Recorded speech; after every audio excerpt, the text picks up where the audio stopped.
मेरे प्यारे बच्चों, सभी को नमस्कार, जय हिंद। आप सब लोगों के लिए एसएससी एग्जाम में एक बहुत बड़ा बदलाव हुआ है, जो कि आने वाले 2026 में जो एसएससी अपना कैलेंडर निकालेगी उनके लिए अप्लाई होगा। मतलब अभी जो भर्ती चल रही है उनके लिए अप्लाई नहीं होगा। ये जो बदलाव है वो आपके लिए अप्लाई होगा 2026 के लिए। तो पहला नंबर तो आपको बता दूं क्या बदलाव किया, बहुत जबरदस्त बदलाव हुआ है और ये कह सकते हैं स्टूडेंटों के लिए बेहतर है, अच्छा कदम है। देखो मैं आपको बता देता हूं, इसका स्पेशल निकाला गया है, एक गाइडेंस है। जो चैलेंजिंग क्वेश्चन होते हैं ना, आप जो क्वेश्चन पेपर दे के आते हैं, आप चैलेंज करते हैं कि सर ये क्वेश्चन गलत लग रहा है, इसकी लैंग्वेज प्रॉब्लम आ रही है, सर इसके साथ ये प्रॉब्लम है, इसके दो ऑप्शन सही हो सकते हैं, सर इसकी लैंग्वेज में प्रॉब्लम है, तो सर ये क्लियर दिखाई नहीं दे रहा था। इस तरह के जितने भी रिगार्डिंग उनके थे, इन्होंने इसके रिगार्डिंग पूरा नोटिस इन्होंने जारी किया है। मैं इनमें इंपोर्टेंट बात बता देता हूं, जो मेन चीज है मैं आपको लेकर के इसमें बात आपको बताऊं। मैं क्लियर सी बात की जाए इसमें इसे 2026 से अप्लाई होगा। इसमें क्लियर किया गया है कि क्या क्या चीज है।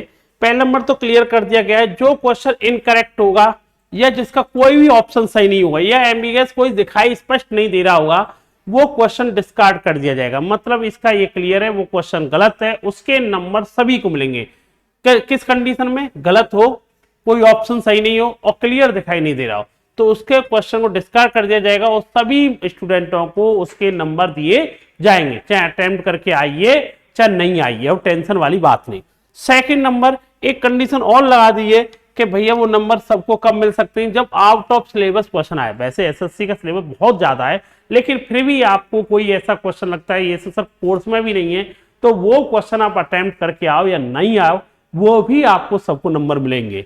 इसके अलावा आप एक बात और क्लियर कर देते हैं, कई बार होता है कि आपको लगता है कि गुरुजी इसके दो आंसर हो सकते हैं, ठीक है, इसके दो ऑप्शन हो सकते हैं, तो भैया दो ऑप्शन हो सकते हैं तो उसमें भी क्लियर है। उन्होंने क्लियर कहा है कि भाई जो जिसके मल्टीपल करेक्ट, जिसने भी कोई एक करेक्ट ऑप्शन चुना होगा उसको फुल मार्क मिलेंगे। जिसने गलत, मान लो ए बी सी डी है, मान लो ए भी सही है बी भी सही है, मान लो दो ऐसे आंसर ए और बी सही है लेकिन सी और डी गलत है, अगर आपने ए और बी में से कोई भी क्वेश्चन आपने आंसर टिक लगाया तो आपको नंबर मिल जाएंगे, लेकिन सी वाला टिक लगा दिया आपको नंबर नहीं मिलेंगे। हाँ, जो छोड़ के आएगा तो उसकी नेगेटिव मार्किंग थोड़ी होगी, ये भी क्लियर है ना। तो कहने का मतलब अब ये से डिस्कार्ड नहीं किया जा सकता कि सबको नंबर दे देना। अगर उसके दो आंसर है तो आपने सही लगाया होगा तो आपको नंबर मिलेंगे, और जिसने अटेम्प्ट ही नहीं किया होगा तो ना नेगेटिव ना पॉजिटिव, और जिसने गलत अटेम्प्ट कर दिया जाएगा तो उसके नेगेटिव हो जाएंगे। ठीक है भैया। अच्छा भाई, चार ऑप्शन सही है तो सीधी सी बात है उसको मार्क, फिर तो सबको अटेम्प्ट करो या नाम अटेम्प्ट किए जाए, सबके लिए मार्क मिलना ही मिल रहा है। इसके अलावा बात की जाए, ये बहुत बड़ा बदलाव आया जो कि सबसे महत्वपूर्ण था। सबसे महत्वपूर्ण क्या हो गया, अब लैंग्वेज को लेकर के प्रॉब्लम नहीं होगी। पहले क्या होता था कि पेपर हमारा इंग्लिश ही मान्य होता था, कि हिंदी में क्या है, किसी अदर लैंग्वेज में क्या है, कोई मान्य नहीं रखता था। इन्होंने क्लियर कर दिया कि अगर किसी एक लैंग्वेज, जैसे पंजाबी ट्रांसलेट एरर है लेकिन इंग्लिश हिंदी वर्जन सही है, क्वेश्चन सिर्फ उस लैंग्वेज के कैंडिडेट के लिए डिस्कार्ड या एडजस्ट होगा। मतलब अगर आप पेपर देते तो उसमें आप लैंग्वेज चुनते हो, आप सिलेक्ट करते हो हिंदी या इंग्लिश, आपकी अगर लैंग्वेज में क्वेश्चन का ट्रांसलेशन गलत है तो आपको ही नंबर मिलेगा, अदर वालों को नहीं मिलेगा। ये बहुत अच्छा चेंज किया इन्होंने, बहुत बड़ा बदलाव है और अब बहुत अच्छी बात है। बाकी लैंग्वेज इंडिपेंडेंट इवैल्यूएट हो जाएंगी।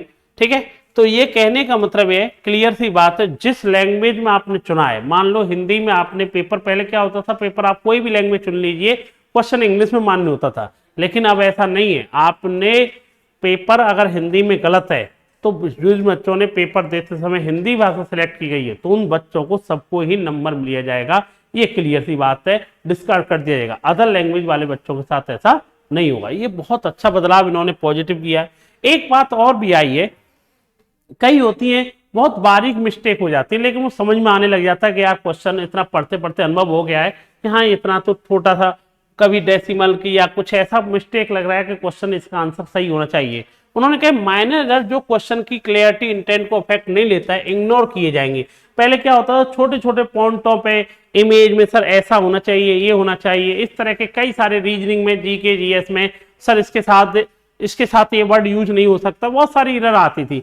हर क्वेश्चन को बच्चा चैलेंज करता था, लेकिन इन्होंने बहुत अच्छा डिसीजन लिया कि भाई ऐसा है, माइनर मिस्टेक आपको दिख रहा है ना, इतना तो समझ में आ रहा है क्वेश्चन माइनर मिस्टेक हो गई है, तो उसके लिए अब आपका कोई इग्नोर किया जाएगा, और ऐसे में सीधी सी बात है कि इस पर कोई प्रभाव नहीं पड़ेगा। ठीक है ना।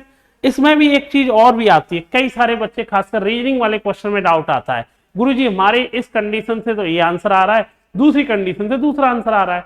लेकिन इनमें क्लियर कर दिया गया है जो बेस्ट अप्रोच होगी, जो सबसे बेस्ट तरीका होगा उसी वाले को हम आंसर मानेंगे। ये नहीं कि कई बार रीजनिंग होता है गुरुजी इस कंडीशन से तो ये निकल रहा है, इस कंडीशन से ये निकल रहा है, तो उसमें बेस्ट कौन सी है, जो लॉजिकल लग रहा है तो उसको ही बेस्ट हम मानेंगे, ना कि मतलब आपने घुमा फिरा के ला दिया गुरुजी ये भी तो आंसर हो रहा है। समझ पा रहे नहीं समझ पा रहे। तो इन चीजों को बहुत अच्छा इन्होंने किया गया है। इन्होंने लिखा है कि एक भी स्ट्रॉन्ग ऑब्जेक्शन एक्सेप्ट हो सकता है, हजारों बीच ऑब्जेक्शन नहीं हो सकते। ठीक है, ध्यान रखना।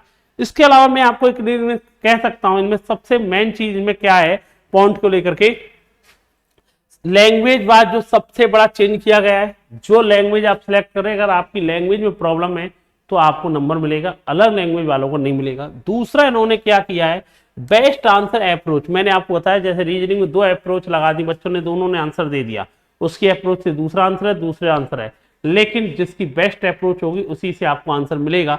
तीसरे नंबर भाई आपका ये होना चाहिए, ये जो रूल है वो कब से अप्लाई होगा बेटा, आपका 2026 सीरीज से अप्लाई होगा।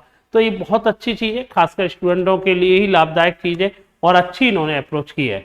तो ध्यान रखना, इस तरह की बहुत अच्छा इन्होंने सुधार लिया है। अब एसएससी की जो भी आगे आने वाला कैलेंडर 2026 के लिए उनके लिए अप्लाई होगा। तो ठीक है मेरे प्यारे बच्चों, इस तरह की जो भी वीडियो आप इन्फॉर्मेशन वीडियो पहली बार मेरे चैनल पर आए हो, चैनल को सब्सक्राइब कर लेना। इस तरह की आपको अदर एग्जाम के रिलेटेड वीडियो मिलती रहेंगी। थैंक यू बेटा, जय हिंद सभी को।